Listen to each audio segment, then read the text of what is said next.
అయోధ్య బాలరాముని విగ్రహాన్ని పురస్కరించుకుని సంగారెడ్డి పట్టణంలోని వారాహి పూజా స్టోర్స్ ఆధ్వర్యంలో ఉచితంగా మందిరాలకు రాముని చిత్రపటాన్ని అందజేస్తున్నారు. మా వద్ద అన్ని రకములైన చిత్రపటాలు, జెండాలు, కండువాలు ఉన్నాయని అన్నారు.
జై శ్రీరామ్.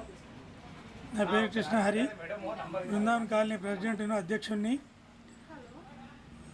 రేపు జరగబోయేటువంటి రాముని యొక్క విగ్రహ ఆవిష్కరణ కార్యక్రమాన్ని పురస్కరించుకొని ఈ పూజా సామాగ్రి దుకాణమునకు సముదాయమునకు రావడం జరిగింది.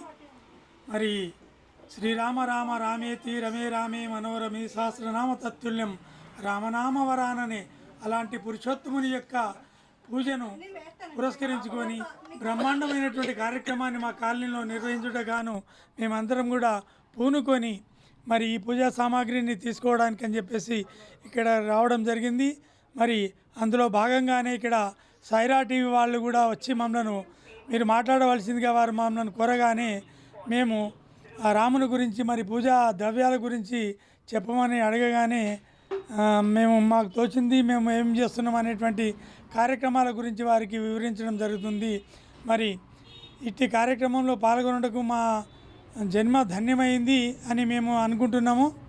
మరి అలాంటి పురుషోత్తముడు 500 సంవత్సరాల క్రిందట మరి ఇలాంటి దేవాలయము నిర్వీర్యమైపోయి ధూపదీపానికి దూరమైపోయి భగవంతుడు అంధకారంలో ఉన్నటువంటి సమయం లోపల మరి 500 సంవత్సరాల నుండి కొట్లాడుతూ రామభద్రాచార్య ఒక పుణ్యాన ఆ యజ్ఞపురుషుడు జగద్గురువు అంటారు ఆయన యొక్క చెప్పినటువంటి వాక్కును సుప్రీంకోర్టు జడ్జి గారు ఆమోదించి ఈ అయోధ్య దేవాలయం నిర్మాణానికి మార్గమం సుగమం అయ్యింది.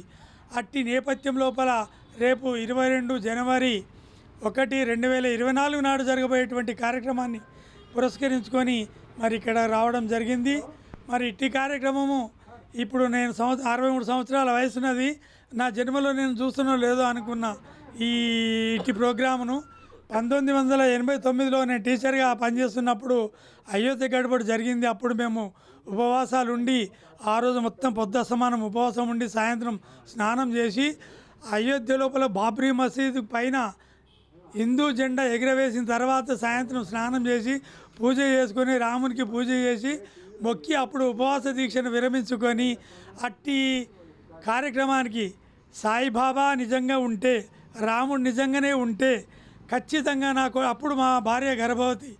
ఆ టైంలో నేను ఏం మొక్కినంటే ఖచ్చితంగా రాముడు ఉంటే జెండా ఎగరవేస్తాము, ఖచ్చితంగా బాబా ఉంటే నాకు కొడుకు పుడితే ఈ 2 కోరికలు నెరవేరితే నేను నిజంగా రాముడు ఉంటానని నమ్మిన. కాబట్టి ఇప్పుడు నా కొడుకుకు సాయి రామ్, అటు బాబా ఇటు రాముని నమ్ముకొని పెట్టుకున్న ఆ పేరు.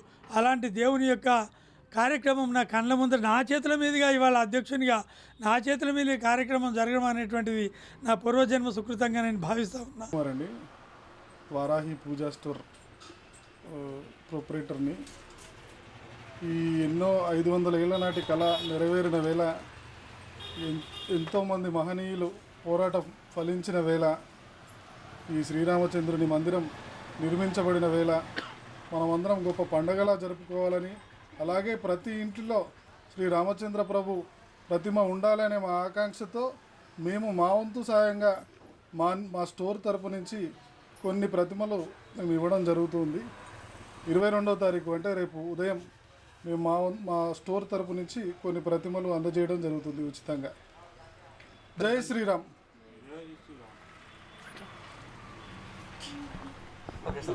అందరూ జెండాల గురించి బాగా వస్తున్నారు. ఇప్పుడు రామ మందిరం నిర్మాణం జరిగిన సందర్భంగా అందరూ వచ్చి జెండాలు బాగా తీసుకెళ్తున్నారు.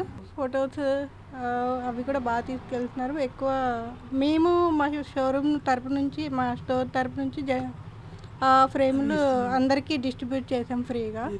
అండ్ రేపు కూడా మేము ఇవి పంచాలి అని అనుకుంటున్నాం. ఫోటోలు అన్నీ అందరికీ గుడి దగ్గర ఇట్లా మామూలుగా డిస్ట్రిబ్యూట్ చేయాలనుకుంటున్నాము. చాలా రామ మందిరం నిర్మాణం సందర్భం మాకు చాలా ఆనందంగా ఉందండి. పబ్లిక్ అందరు బాగా తీసుకుంటున్నారండి. అండ్ అందరూ తెలుసుకుంటున్నారు హిందూ తత్వం గురించి. అది అందరూ బాగా వాళ్ళు కూడా ఇప్పుడు ప్రజెంట్ తెలుస్తుంది. ఓకే.